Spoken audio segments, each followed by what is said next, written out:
बड़ी हसरत के साथ पहुंचे थे नरेंद्र मोदी साहब वाराणसी। कि बिहार में तो अब तक नैया डूबी डूबी सी नजर आ रही है। वाराणसी के जरिए ही, अपने संसदीय क्षेत्र के जरिए ही कम से कम यह संदेश पहुंचा दिया जाए कि ऑपरेशन सिंदूर के तहत जो हमारे आतंकवादियों को मार गिराने का दावा किया था वो सच्चा है, या फिर हमने जो ऑपरेशन सिंदूर शुरू किया वो कामयाब हुआ है। कोई तो हो जो पीठ थपथपा दे। कई तरह की तस्वीरें अब तक आपने अलग अलग न्यूज चैनल पर देख ली होंगी, लेकिन आपको किसी ने यह बताया ये पूरा का पूरा जो रैली और ये पूरा कार्यक्रम था वो फ्लॉप हुआ? शायद नहीं।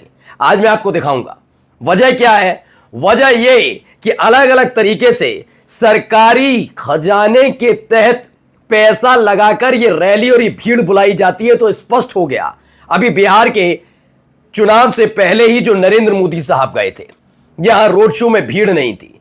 फिर उसके बाद जहां जनसभा करने गए वहां भीड़ नहीं थी। फिर उसके बाद दोबारा जब बिहार गए तो वहां पता लगा भीड़ तो थी, लेकिन आंगनबाड़ी कार्यकर्त्री बुलाई गई थी। तो सोचा एक बार काशी चलकर देखते हैं, वहां से रौला काटा जाएगा, लेकिन वहां पर भी फजीयत हो गई है। आज मैं आपको दिखाने जा रहा हूं नरेंद्र मोदी साहब, जिनका 2014 में दबदबा और जलजला हुआ करता था, हालत क्या हो गई है। नमस्कार, मैं हूं प्रज्वल गौतम और आप देख रहे हैं टाइम्स एक्सप्रेस। सबसे महत्वपूर्ण खबर दोस्तों आज मैं आपको दिखाने जा रहा हूं, जरा गौर से देखिएगा।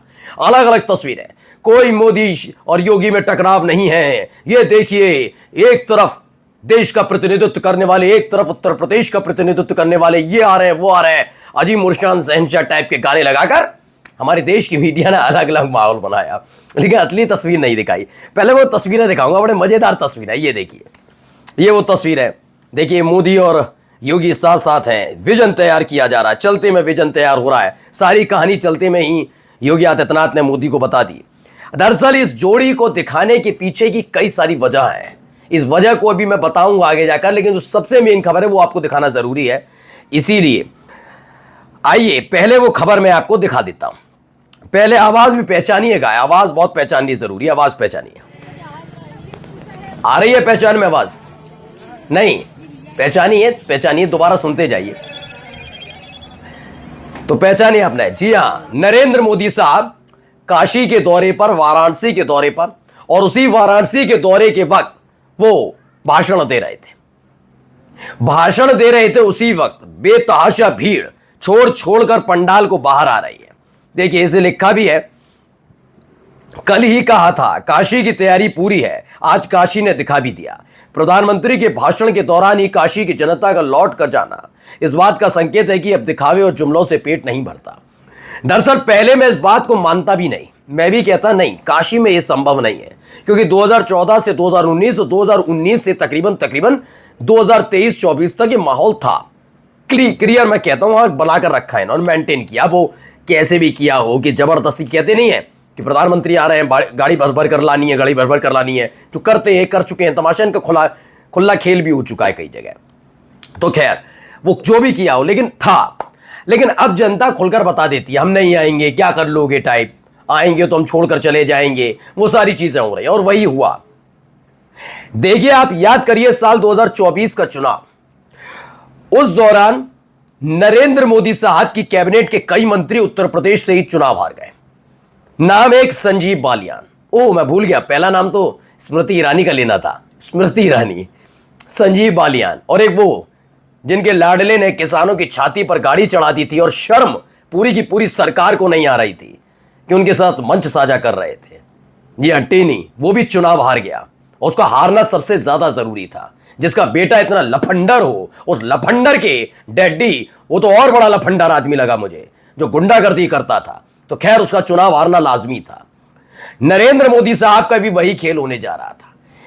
वाराणसी वाली सीट पर अजय राय जो कांग्रेस के प्रत्याशी थे, उन्होंने ऐसी बढ़त बनाई थी कि पसीने छूट गए थे, दिल्ली तक हड़कंप था, गए चुनाव हार गए। ऐसे हालात पैदा हो गए थे कि लगातार आगे दर आगे जिस जिस बूथ के पिटारे खुल रहे थे, ईवीएम खुल रही थी, उतने ही ज्यादा बढ़त अजय राय बना रहे थे। लेकिन ऐन वक्त पर चुनाव जीत की घोषणा होती है, चैन की सांस पड़ती है, इज्जत बच गई। लेकिन कितना दबदबा और जलजला और आंधी तूफान चलता है सोचिए।